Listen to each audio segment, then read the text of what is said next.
GMs for hire.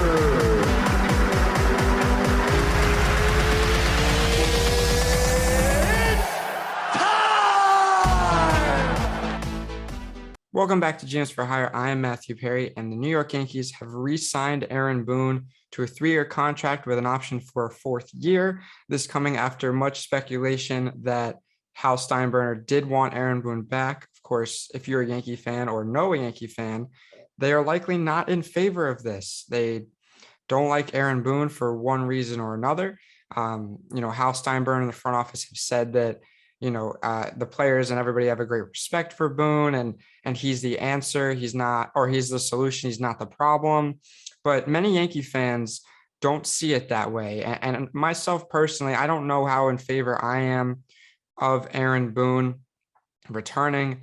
Obviously, the past 4 years have been under Aaron Boone as Yankees manager, and they were good 4 years. I mean, who would have thought that a team or a fan base would not be satisfied with averaging 98 wins a season? I mean, I see Rockies fans and Pirates fans who, hate Yankee fans even more for being somewhat ungrateful, for kind of complaining about 98 wins a year, that not being enough. But I feel like the Yankees are held to a different standard. We've had quite the successful history, I guess you could say. I mean, obviously, we do have 27 rings, and that's a lot more than the next team. But there's high expectations no matter what for the New York Yankees every year. Obviously, we haven't had a losing season since I think 94, 95, something like that. It's been a long time since we finished below 500, and we weren't really close necessarily these past 4 years under Boone. But if you're not getting to the World Series somewhat consistently, and it's now been 11 years since, or I'm sorry, it's 2021. Yankees have not made the World Series since 2009. So it has been quite a while since the Yankees have gotten to the Fall Classic. Obviously, we were one game away from it 2 seasons ago in 2019, wound up losing to the Astros.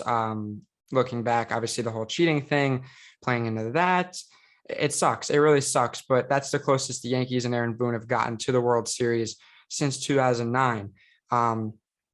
Aaron Boone, kind of a lot of empty promises, a lot of, I don't want to say lying, but I have called it lying in the past. He'll say something about a player not being hurt or using them in the lineup, and he'll do the complete opposite. And that's something that really didn't sit right with me.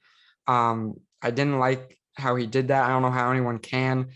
He's made questionable decisions in the past. Obviously, last season in the DS against the Rays, we had that whole taking Davy Garcia out after like 1 or 2 innings and bring in Jay Happ, who got shelled. And there have been several other decisions, and Boone's had good moments. The whole Savages in the box thing was nice. And I think one thing he does do very well is he stands up for his players, and that's, commendable. But you're not going to win any more games by standing up for your players. There's clearly pieces missing, and Boone might not be the entire problem. And I will address the Yankees team needs shortly.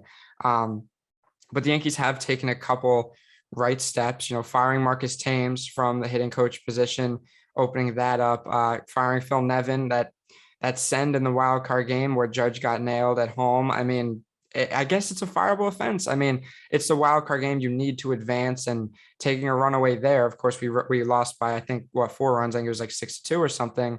It wouldn't have won us the game, but in the moment, perhaps that's a fireable offense. So Phil Nevin's gone. That opens up a spot. I believe our assistant hitting coach position has been opened up as well. And then, of course, free agency, there are quite a few things we're going to need to look for. But with Boone as manager, there's only so much we can do. I do feel like it's kind of limited. I feel like, Hal Steinbrenner does kind of prioritize finances over winning. I know you could say what you want about George's father. George definitely went about things a different way than most owners would. And for a long time, we didn't win with George. It wasn't until he got suspended or whatever the case was, and then kind of built with what we had from there, leading to the core 4 and the dynasty and all that. So it kind of worked out nicely, but you can't forget that there was a point where George wasn't winning. Aaron Boone at this point just kind of feels like Hal's puppet. It's hard to think of Aaron Boone as his own manager. It just does not feel like the decisions he's making are legitimate.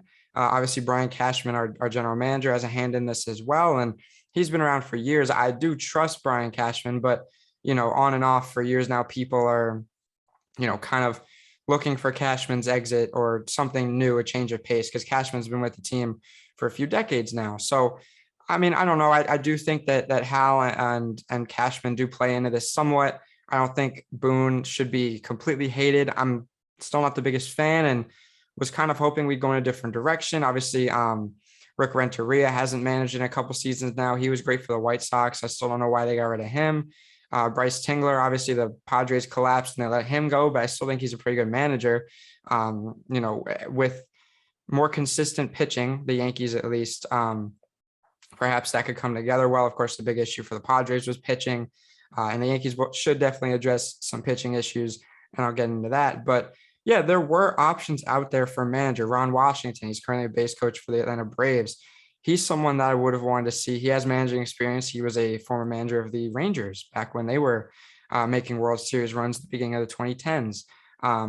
Him as a third base coach would be nice for the Yankees to fill that spot of Nevin, but I do think he'll find himself in a managerial spot. So good for him.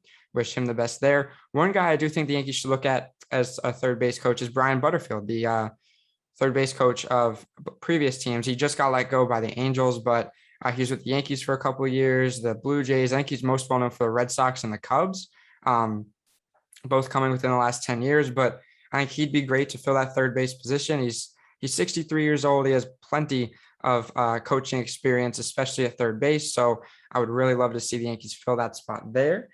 Hitting coach, honestly, there are several different options here, and you can look around the league for answers. But if we wanted to keep in-house, which I don't think we'll do, but I think it'd be nice to say we did it first. And this is someone who is more analytics based and seems to be ahead of the game. Matt Blake, our pitching coach, he's great with analytics, and he's been a breath of fresh air since we let go of Larry Rothschild. So my hitting coach idea would be Rachel Balkovic.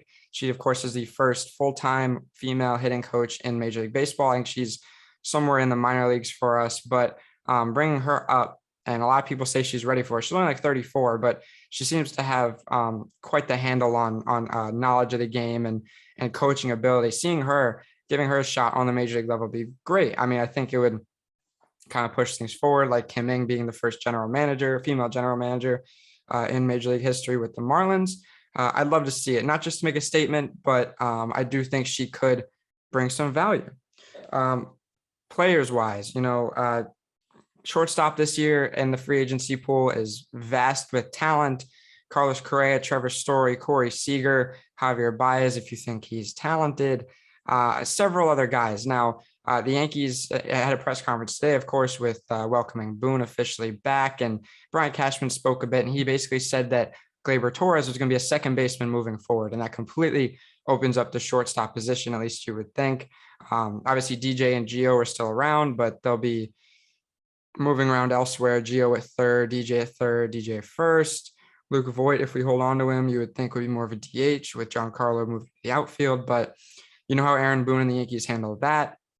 Can't seem to keep Stanton in the outfield for more than a couple of games at a time, which really sucks because Giancarlo Stanton's been pretty open about how he has more confidence and just feels like an overall better baseball player when he's out there in the field. I really hope we acknowledge that this year because, I mean, it really shows what he did this season, coming back to the outfield about mid-season, and his second half was fantastic.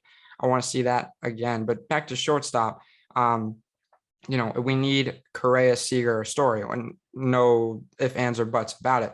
We have a few prospects that would fill that hole at shortstop, but none of them are ready yet, in my opinion.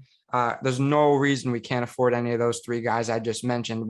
What we cannot do, and I can't stress this enough, is go sign a veteran like Freddie Galvis, like Jose Iglesias. That has not helped us in the past. We did that years ago with Steven Drew, with Brian Roberts, and it's cool seeing a name like that, I guess.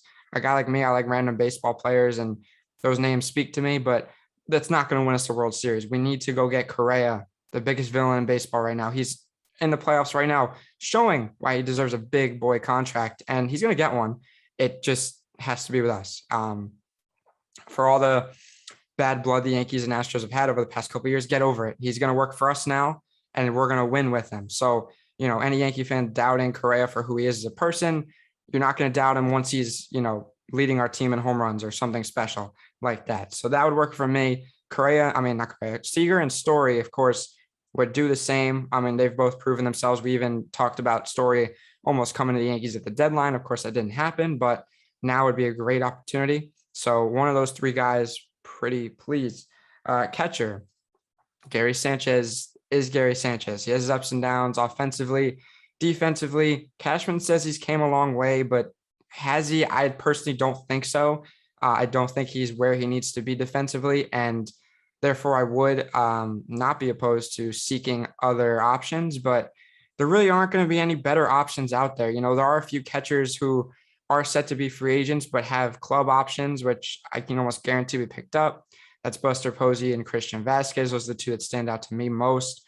There are a few other names out there that don't have options. Yan Gomes, Stephen Vogt. I mean, there are catchers, but I don't think any of them really touch Gary Sanchez when it comes to ability. And of course, those guys are older too, so you don't want to really move backwards there. So it looks like we're going to stick with Gary Sanchez. We have Austin Wells in the minors, who's moved up a bit. Obviously, he went to college, so he is a little ahead of other people despite being drafted last year. And I'm excited to see Austin Wells, but I do think it'll be a little bit maybe the 2023 season, I would have to say, for Austin Wells.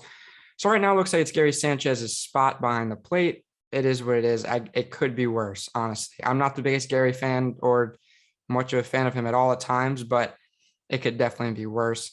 Outfielder. We're probably not going to bring back Brett Gardner. If we do, that's a problem. That's another trying to return a veteran. There's no point in wasting money on Brett Gardner anymore. He showed a power surge the last couple seasons, but this direct past season, he was pretty bad, hitting around 200. Not what you want from someone like that. If it is his final MLB game, then we wish him the best, but really we can't have someone like that out in the field on a daily basis anymore. We still have one more year of Joey Gallo. So ideally, you have Gallo, you have Stanton, and you have Judge out in the outfield. Aaron Hicks is coming back from injury, so maybe bring him out in the center every now and then. He's a switch hitter. He can definitely do something for us, but we signed him to that big contract, and he really hasn't lived up to it either. So I want to see a lot from Aaron Hicks. He's got to kind of earn that starting spot back, in my opinion. But like I said, we know we'll see Stanton DHing, Gallo DHing. Will kind of be counterproductive just because he's such a good fielder, but I wouldn't doubt that either. Definitely, though, build with that outfield because it's probably the best outfield the Yankees have had in a very, very long time. I want to see better from Gallo, though. He kind of had a disappointing stint with the Yankees at that second half. I know you're going to expect strikeouts, but I want the average to go up at least a little bit. I'm still an average guy. I know he draws walks. I know he hits home runs, but come on. I need to see a little bit more offensive production from him. Anthony Rizzo's not coming back. Luckily, we still have Luke Voit. Do we trade Luke Voit? Do we re-sign Rizzo? I don't know. Personally, when Voit played this season, I know he was fighting through injuries, and then, of course, Rizzo kind of taking his spot. He was great. I really enjoyed what Luke Voit did for the Yankees this year, and I still think he could totally produce on a high level. A lot of Yankee fans want Matt Olson or something from the Oakland Athletics, and, of course, Luke Voit would be a piece in that trade. And I'm not completely opposed to that, but for right now, I'm comfortable with Luke Voit taking that spot. Whether we should re-sign Anthony Rizzo or not is kind of up to you, what kind of person you are, what you like offensively and defensively. Of course, Rizzo's a better fielder than Voit, and both can produce offensively, although Voit, of course, has the advantage in the power category. It really depends on what you're looking for. And then starting pitching. If the wild card game told us anything, it's that Garrett Cole is an ace, fine, but he's not enough for this rotation. We need more. Severino coming back. He was great out of the bullpen. He didn't have his best stuff in that wild card game, which of course we lost, but what he did in the regular season towards that tail end was great. Hopefully we can kind of ease him back into a starting pitching role and he can become our 2 or 3 starter again. But I do think we need another starter. Tyone's undergoing Achilles surgery. He'll be back for spring training, I believe. If not, then hopefully for the beginning of the season, they'll be able to work him into there. Along with that, obviously, you have Garrett Cole, you have Jordan Montgomery, you have Domingo Germán, lots of options. Davy Garcia really struggled in the minors this year. I don't know if he's an option anymore. Luis Gil was great and then kind of really fizzled out. So Clark Schmidt will also be healthy. Michael King was great out of the bullpen. I think we should keep him in the pen. But yeah, a lot of question marks with the rotation. Maybe go get another guy. guys I like free agency wise: Kevin Gausman, Carlos Rodon, Robbie Ray. Robbie Ray had a great season, Cy Young candidate for sure. The Blue Jays, though, have some decisions to make. They only have so much money. They don't have as much payroll as the Yankees. So are they going to be able to hold on to Semien and Robbie Ray? I don't think so. They're going to have to decide which one they want to bring back. Both had fantastic seasons that I think surpassed expectations for sure, but you got to pick one. So whoever they don't bring in, and I think they'll let Ray walk. Ray's going to get money. He's going to get a bag this year. He's coming off the best season of his career, and the Yankees can offer him that. I know the Yankees do have their limits, but they have probably, besides the Dodgers and maybe the Red Sox, the least amount of limits of any MLB team. So I don't really want to hear excuses as to, why the Yankees can't spend money, because they have plenty of it. I do expect quite a few new pieces to kind of make up for the lack of change at the managerial position. If you're not going to change the manager, you're going to have to change what's on the field, because that tells me that Hal Steinbrenner and Brian Cashman don't have a problem with the coaching, with the front, not the front office, with the coaching staff. Yes, there were a couple of changes, but the main man is the managerial role. It is Aaron Boone. And I mean, Joe Girardi, you won the ring in 2009, but then from there, you missed the playoffs a few times. You're above 500 still, of course, but the Boone thing is kind of similar to Girardi, except they gave Girardi more of a leash. And I guess that's what they're doing now with Boone, but I don't know. Will this be the right move? I'm not sure. Obviously, it's going to take a few years, but I do expect, something this year. This year is going to speak a lot to Yankees fans. We're coming off probably our most inconsistent season in a long time. I mean, the stretches this team would go on, hot streaks, cold streaks, you could kind of write that out throughout the season. It was tough. It was a tough season for Yankees fans. I know we're not the Rockies and the Pirates, and I shouldn't be complaining about 92 wins or 90, whatever it was, but Yankee fans have expectations, and I think other fans need to understand that. And, you can hate us for it, but we're not going to be happy unless we reach our true level of success, which is reaching the World Series. And it's something we haven't done in far too long. We're the New York Yankees. This is what we do. So we need to get back there. And I don't know if Aaron Boone's the guy that's going to take us there, but God, I hope so. I don't want to have to wait another 3-4 years to even think about it. So leave me your thoughts on Aaron Boone and the Yankees. What can the Yankees do to improve and be a better team, not be so inconsistent next year? Let me know that in the comments. But for now, for James for Hire, I've been Matthew Perry. See you guys next time. Thank you for watching.